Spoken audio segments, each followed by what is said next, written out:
দাবি পূরণের আশ্বাসে গভীর রাতে প্রধান উপদেষ্টার বাসভবনের সামনে থেকে হাসপাতালে ফিরে যান জুলাই অভ্যুত্থানে আহতরা।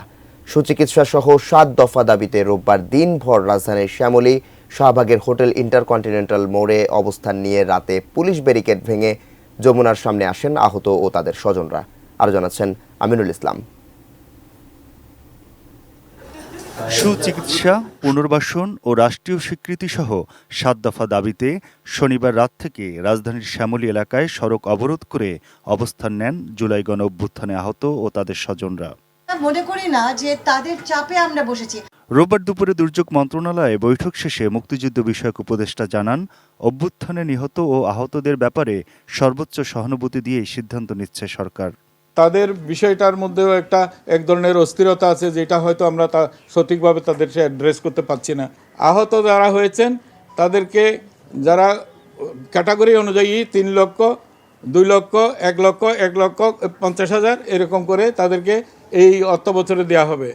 বিকেলে স্বাস্থ্য মন্ত্রণালয়ে জুলাই গণঅভ্যুত্থানে আহতদের চিকিৎসায় সিঙ্গাপুর থেকে আসা চিকিৎসকদের নিয়ে সংবাদ সম্মেলনে স্বাস্থ্য মন্ত্রণালয়ের বিশেষ সহকারী জানান, চিকিৎসা নিয়ে আহতদের মধ্যে যে ক্ষোভ তৈরি হয়েছে তা সমাধানের চেষ্টা চলছে। আমরা অবশ্যই একটা বিজ্ঞানসম্মতভাবে তৈরি করেছি, কিন্তু তারপরও সেটা যদি সত্যিকার অর্থে আহত যোদ্ধাদের তাদের যে আহত হওয়ার ম্যাগনিটিউড অথবা তার নেচারের সঙ্গে সঙ্গতিপূর্ণ না হয়, তাদের রিভিউর আবেদন করলে আমরা সেগুলো আমাদের এক্সপার্ট টিম বিবেচনা করে সেটাকে পুনর্মূল্যায়ন করা হবে।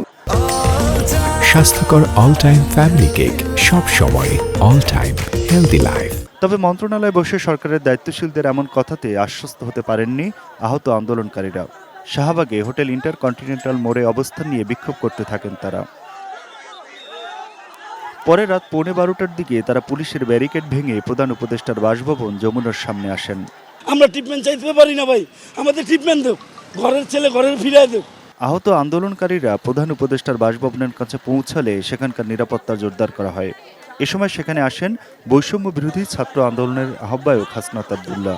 তিনি আন্দোলনকারীদের বোঝানোর চেষ্টা করেন, কোন প্রক্রিয়া আছে, এটা কি আছে ভাই, আমি নিজে নিয়ে যাব। তবে দাবি নিয়ে অনড় অবস্থানের কথা জানান আহত আন্দোলনকারীরা। স্বাস্থ্য কার্ড দেবে, পুনর্বাসনের কথা বলছে, কিন্তু এখনো সেটা বাস্তব করতে পারে নাই। আমরা তো আর কাজ কাম করে খাইতে পারবো না, আমাদের যদি পুনর্বাসন না করে তাহলে আমরা কিভাবে চলবো? এই পর্যন্ত আমার যে কোনো ট্রিটমেন্ট আমার নিজের টাকা দিয়ে আমি করছি। প্রায় 2 ঘন্টা দাঁড়িয়ে দাবির বিষয়গুলো নিয়ে নানাভাবে বোঝানোর চেষ্টা করে হাসনাত আব্দুল্লাহ সবাইকে আশ্বস্ত করে বলেন, আহতদের দাবিগুলো নিয়ে সরকারের সঙ্গে তিনি আলোচনা করবেন। আপনারা দায়িত্ব ৩-৪ জনকে দিবেন, এই ৩-৪ জনকে নিয়ে আমি সব জায়গায় যাব। বৈষম্য বিরোধী ছাত্র আন্দোলনের আহ্বায়কের এমন আশ্বাসের পর আন্দোলনরত আহতরা যমুনার সামনের সড়ক ছেড়ে যান রাত 2:45টার দিকে। তবে বেঁধে দেওয়া সময়ের মধ্যে দাবি আদায় না হলে আবারও রাজপথে নামার ঘোষণা দিয়ে যান জুলাই অভ্যুত্থানে আহতরা। এই দাবি দেখাগুলো যদি আমরা পূর্ণভাবে কমপ্লিট না পাই, তখন আমরা আবারও রাজপথে আসব। Aminul Islam, ATN news, Dhaka.